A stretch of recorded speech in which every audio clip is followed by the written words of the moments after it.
16号整形外科山田しおり枕研究所の山田しおりです。今回はこちら、寝違え時の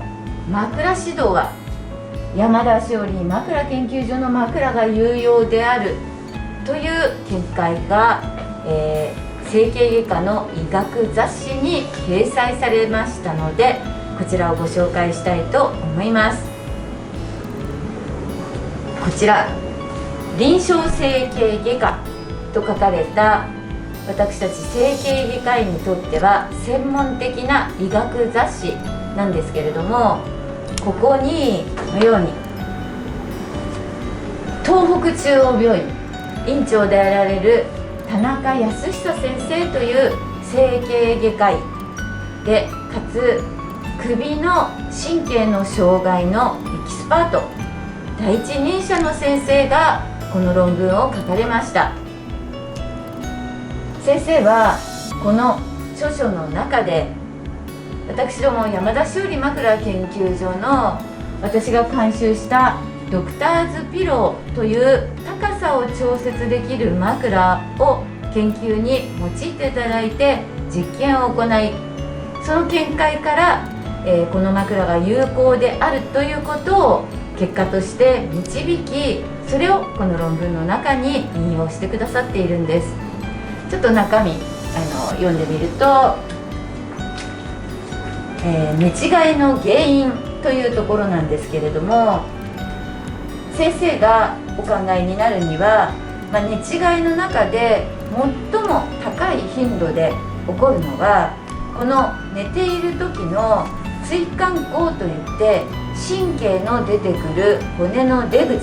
そこが狭くなることで寝違いが起こることが多いんではないかと言われているんですね。この神経根というのは、いいですか、枕が低くてこのように頭が下がって、かつ寝返りを打とうと思って横を向くと、首の中にあるこの首の中の神経一本一本が出てくる孔という穴から神経が出てくるこの穴自体が柔らかい枕で後ろ向きになりひねってしまうと、非常にこの神経根が狭くなって神経が締め付けられてしまう。それによって背中に痛みが走ったり、またひどいと、その状態で片方の手がしびれたり痛みが走ったりっていうことが起こる神経の根元の障害、神経根症が起こる。これが寝違いの原因の一つではないか、先生はそれが最も多い原因ではないかとおっしゃっているんです。その時に私どものこの整形外科枕、高さを調節することによって頭が下がるような低くて悪い姿勢にならないようにすることができる枕を使うと、こういった柔らかい枕や凹凸枕で起こるようなこのような首の悪い姿勢が起こらなくなる。それによって、症状が改善するということを結論として導いたわけです。大変有用な、患者様にとって有益な情報となっていると思います。先生、田中先生ってそんな有名なんでしょうか？田中康久先生はこの首の頚椎症性神経根症といって、神経の根、根元が障害となって片手に出る症状、例えばしびれ、痛み、物が持てない、細かい動作ができない、症状が悪くなるとさまざまな日常生活の困難が起こってくる神経根症状、神経根障害というものについて長らく研究をなさっている日本の第一人者、世界でも多くの学会、講演会に呼ばれて講演をなさっている本当にエキスパートの方なんですよ。そうなんですね。先生、改めて神経根症状について、どんな症状が出るのか。神経根症はですね、最初はですね、手に出るわけではなく、田中先生曰く首の後ろ、結構この肩甲骨の周りが痛いってことが最初に起こることが多いんですよ。例えばこの肩甲骨内側が痛い、こんなことないですか？たまにありますね。ありますよね。うつむいて作業をされていたり、枕の合わないものを使っていたりすると肩甲骨周囲が痛くなる。ここから始まって、ひいては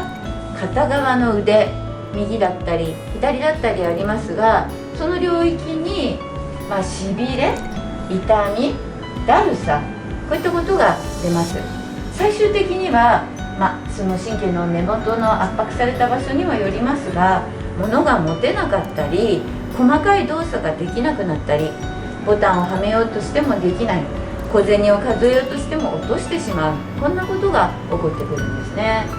神経根症、結構ありふれた症状なんですが、ひどくなるととても日常生活に困ってしまうんです。わかりましたか？手先が使えないのは困りますね。困りますよね。先生、寝違えというのは自分でも何回か経験はしますが、改めてどういう意味なんでしょうか？寝違え、よく耳にする言葉ですが、意外となんだかよくわかんないみたいなことはありますよね。日本整形外科学会でもこれについて詳しく情報が発信されておりますので、よろしければ日本整形外科学会寝違えで検索していただくとよろしいかと思います。簡単に申し上げると、寝違えですから、寝てて、首に何かしら負担がかかって起こる朝からの障害、痛み、もしくはこの首が動かない、借金でお金が回らないではなく、首の炎症で首が回らないということが起こるんですね。これを寝違い症状と呼んでいます。原因は様々あります。もちろん合わない寝具を使っていて首の姿勢が悪くなるっていうことも一つですし、前日に激しいスポーツをして首の筋肉に大変負担がかかった、もしくは、関節というところに炎症が起こる、いろいろな原因が考えられるんですが、いずれにしても、首に急激な痛みが起こったり、首を動かす、特に首を振るっていう動作ができなくなってしまう、動かなくなってしまうというような症状を寝違えと言っています。私の考えでは、寝違いはやはり合わない寝具で起こることが大変多い。適切に枕をしっかり整えて自分に合った枕を使っていただくと寝違いは激減します。ですので、枕から見直すということがとっても重要だと考えています。今回はこの臨床整形外科という、本年4月2023年4月に発表された田中康久先生の論文を引用させていただいて、もう一度寝違えの時の枕指導は山田しおり枕研究所の枕が有用であるという情報発信、こちらをご紹介させていただきました。先生の病院のある東北の皆様はもちろんのこと、全国の皆さんがこの適切な枕を使って寝違いを予防してほしいと心から願っています。よろしくお願いいたします。この動画をご覧くださった皆さん、高評価、チャンネル登録お待ちしています。よろしくお願いいたします。